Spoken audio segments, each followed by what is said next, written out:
ഞാൻ എടുക്കാൻ പോകുന്നതിൽ ഫസ്റ്റ് ടോപ്പിക്കാണ് uses of swaps. Uses of സ്വാപ്സിൽ 3 പോയിൻറ്റ്സ് ആണ് പറയുന്നത്.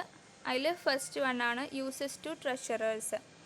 യൂസസ് ടു ട്രഷറേഴ്സ് എന്ന് വെച്ചിട്ടുണ്ടെങ്കിൽ ട്രഷറേഴ്സിന് ഇൻക്രീസ് ചെയ്യുന്ന ഇൻട്രസ്റ്റ് റേറ്റ് ഹെഡ്ജ് ചെയ്യാനും ബൊറോവിങ് കോസ്റ്റ് കുറയ്ക്കാനും സ്വാപ്പിനെ യൂസ് ചെയ്യാവുന്നതാണ്. സെക്കൻഡ് പോയിൻ്റാണ് യൂസസ് ടു ഫിനാൻഷ്യൽ മാനേജേഴ്സ്. അതിൽ സ്വാപ്സ് ഫിനാൻഷ്യൽ മാനേജേഴ്സിന് നൽകുന്ന എബിലിറ്റീസ് ആണ് ഇവിടെ പറയുന്നത്. അതിൽ ഫസ്റ്റ് എബിലിറ്റിയാണ് ഫ്ലോട്ടിംഗ് റേറ്റ് ഡെപ്റ്റിനെ ഫിക്സഡ് റേറ്റിലേക്കും ഫിക്സഡ് റേറ്റിനെ ഫ്ലോട്ടിംഗ് റേറ്റിലേക്കും കൺവേർട്ട് ചെയ്യുക. ദെൻ ഫ്യൂച്ചറിൽ വരുന്ന ഡെപ്റ്റ് ഇഷ്യൂവിന് മുമ്പായി അട്രാക്റ്റീവായ ഒരു ഇൻട്രസ്റ്റ് റേറ്റ് ലോക്ക് ചെയ്യുക. ദെൻ ഇൻട്രസ്റ്റ് റേറ്റ് ഡിക്ലൈൻ ചെയ്യും എന്ന ആൻറ്റിസിപ്പേഷനിൽ ഫിക്സഡ് റേറ്റ് ലയബിലിറ്റീസ് കൊടുക്കുക. ദെൻ ഓർബിട്രേജ് ഡെപ്റ്റ് price differentials in the capital market. മൂന്നാമത്തെ യൂസാണ് uses to financial institutions etcetera. എന്ന് വെച്ചാൽ ഫിനാൻഷ്യൽ ഇൻസ്റ്റിറ്റ്യൂഷൻസും പെൻഷൻ മാനേജേഴ്സും അതുപോലെ ഇൻഷുറേഴ്സും asset and liability position balance ചെയ്യാൻ വേണ്ടി സ്വാപ്പിനെ യൂസ് ചെയ്യുന്നുണ്ട്. ഇത്രയാണ് സ്വാപ്പിൻ്റെ യൂസസ്. അടുത്ത ടോപ്പിക്കാണ് development or evolution of swaps.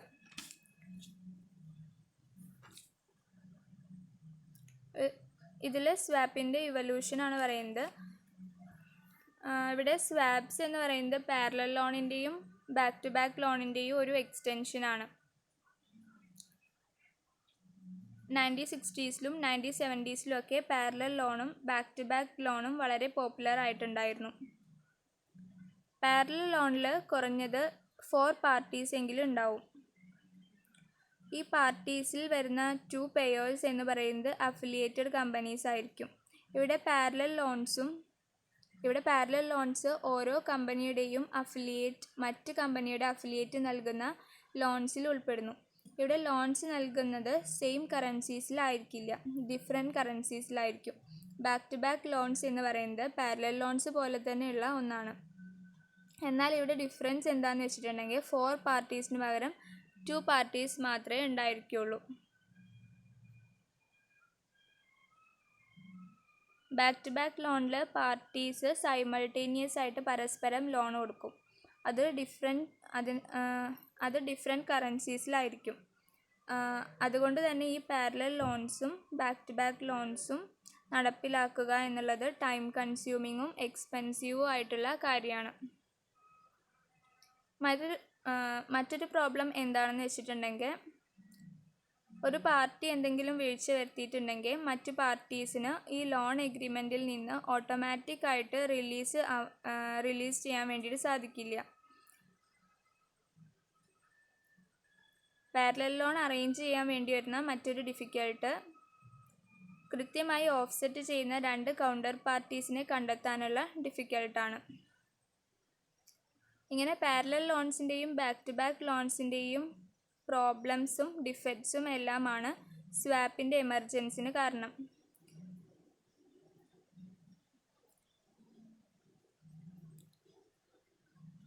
'70s അവസാനം വരെ UK ഉൾപ്പെടെയുള്ള യൂറോപ്യൻ രാജ്യങ്ങളിൽ എക്സ്ചേഞ്ച് കൺട്രോൾ റെഗുലേഷൻസ് കാരണം സ്വാപ്സ് ആരംഭിക്കുകയാണ് ഉണ്ടായത്. ഫസ്റ്റ് ട്രൂ കറൻസി സ്വാപ്പ് കൊണ്ടുവന്നത് ഓഗസ്റ്റ് 1981 അത് അറേഞ്ച് ചെയ്തിട്ടുള്ളത് സലോമൺ ബ്രദേഴ്സാണ്.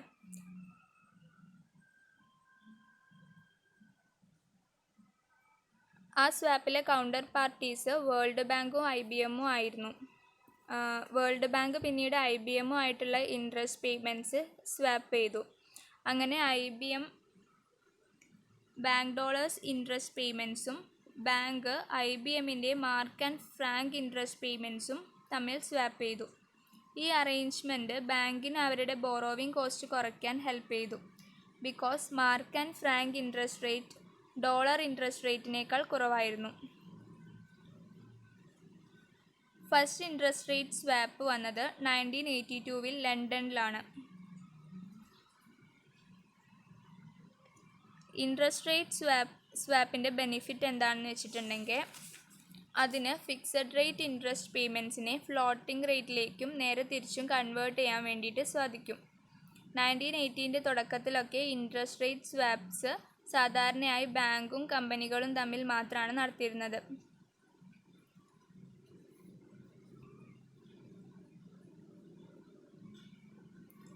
ബാങ്കിന് ഫിക്സഡ് റേറ്റ് ഫിനാൻസ് ഈസിയായി നേടാൻ സാധിക്കും. അതുപോലെ കമ്പനിക്ക് ഫ്ലോട്ടിംഗ് റേറ്റ് ഫിനാൻസും ഈസിയായി നേടാൻ സാധിക്കും. ഈ പീരിയഡിൽ സ്വാപ്സ് നടത്തിയിരുന്നത് ഒരു മാച്ച്ഡ് ബേസിസിലായിരുന്നു.